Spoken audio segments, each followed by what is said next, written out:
Want to be smarter? Want to be fitter? Want to be wealthier? Want to be better? This is Infinite Transcendence, where life mastery meets humor and sarcasm with a blunt approach. This is the place where we talk about mastering your life without the usual feel-good aspect. This is the podcast designed for people who want useful tips and information while being entertained. So sit back and enjoy the program. Hello, and welcome to Infinite Transcendence. This is the final part 3 of the Master Rejection series, where I want to talk about using rejection to your advantage, why rejection is good, and how you can use it to give you the edge up against your competition and make your own life better for yourself. Why is rejection good? For several reasons. The first is mastering, tolerating, and accepting rejection and overcoming it puts you way ahead of most people who let rejection stop them in the headlights. They let it slow them down. They let it scare them. They let it conquer them. They let it dominate them to the point where they just settle for mediocrity. They settle for fewer opportunities in life because they don't want to get out there and take the possibility of being rejected. You choose to go out there and be proactive and make your opportunities. You make rejection. You take rejection and flip it over on its head, and you use it for your own use.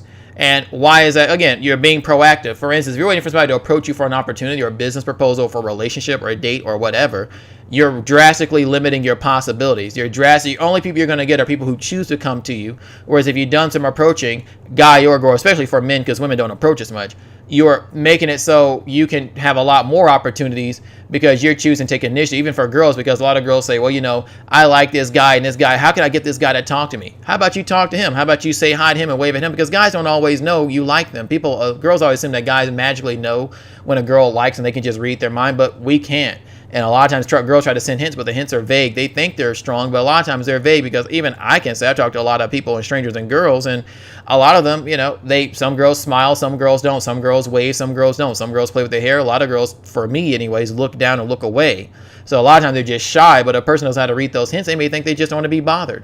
So a lot of girls think they're sending these strong signals, but a lot of cases, maybe she's smiling because she's friendly. Maybe she's smiling because she likes you. Maybe she's blushing. Maybe she looks down at her phone because she likes you. Maybe she doesn't want to be bothered. How do you know? Guys don't always know when you like them, so it doesn't hurt to make the first move and just say hi and wave and be friendly. It's good social experience. It just, at least you know you put yourself out there. Why let a person that you like walk out the door because you didn't want to make the first move because you thought it was beneath you or you just didn't want to do it? Even if you don't ask them out, at least you're creating that opportunity for something to happen in the future. Another good thing about rejection is that you can use rejection for yourself as a sorting process. If you say, for instance, like for business, I mentioned this before in my other earlier podcast and video, is I have a lot of criteria. Like I have online pay only. I have it so that people can, I have a service agreement they sign. And the reason I do this is because I'm trying to filter out the things I don't want. I want to get to the customers I do want. And the way I do that is by filtering out the ones I don't want, by having a lot of requirements. Now, a lot of people might say, well, why do you want to turn down all these customers? Because a lot of customers who don't fit what I want become problems later. It's better to get those customers out the way. Sometimes hearing a no from a person who's bad for you, it's always better than hearing a yes. Hearing a no from a person is better than hearing a yes, because you get a person, if you want to be in a relationship so badly, you just take whatever comes your way. You don't have a lot of headaches because you're trying to accept anything, whereas you just heard the no in the beginning, you get to what you want faster. And of course, as men know, if you're trying to pick up a girl or something, a lot of guys get scared and beat around the bush and try to wait for things to happen. The guys who are good go make things happen. They rather get to the point. And if a girl says no, now they can move on to the next. They're not wasting their time with a girl who's not really that interested, who's going to go on a bunch of dates and take up their time or whatever they do. Now you get right to what you want, and you can enjoy yourself a lot quicker and better. So that's the same thing there. Or a girl might, for instance, put up an ad on an online dating site. I'm looking for a guy that has these qualities. Maybe she gets a higher rejection rate, but maybe she's trying to filter through all the guys she doesn't want, because you're going to get a lot of males on those inboxes, because a lot of guys are going to sit there and message everything they see. So that's just things in life. You want to get to what you want better. Rejection is a way to use rejection as a filtering tool. Don't look at it as something wrong with you. Look at it as a way you're filtering out the good from the bad, and you're sorting through the good and the bad to get to what you want. So that's how that's a use of rejection.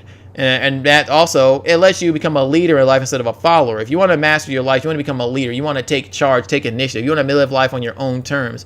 Because if everybody can be a leader, true, but if you choose to be a follower, you live in life on someone else's terms. You're being told what to do. You get what they choose to give you. You get the paycheck they choose to pay you, versus earning what you produce and what you choose to earn by controlling your own life.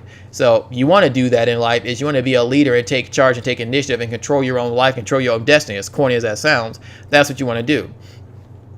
You want to be the person out there making things happen. You want to be the person who's leading. And you don't want to let a small problem get in your way of success. People see rejection as this big, hideous monster, this big ogre, this big dragon you have to slay that blocks their path. But once you get used to rejection, the rejection shrinks more and more into the point where it becomes a little fly that's just buzzing in your ear that you can just swipe away, like, get away, fly.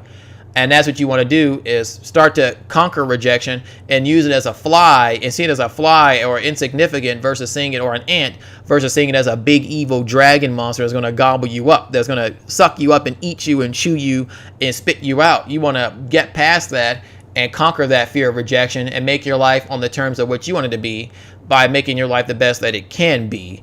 And that's the advantage of rejection. And let me know what you think. Do you do this already? How do you handle rejection? Do you conquer it, or do you let it defeat you? Let me know if you think I missed anything. And as always, stay tuned for our next week's series. Like, subscribe, and transcend infinitely. Want more? Be sure to like, subscribe, and comment the video and subscribe to the podcast. Want even more? Check out the written article version and subscribe to the Infinite Transcendence website at infininetranscendence.com for new and interesting quality content. Join now and receive a special gift. Also like our Facebook at Infinite Transcendence and follow us on Twitter at transcend_world. Keep watching and listening. See you next time and transcend infinitely.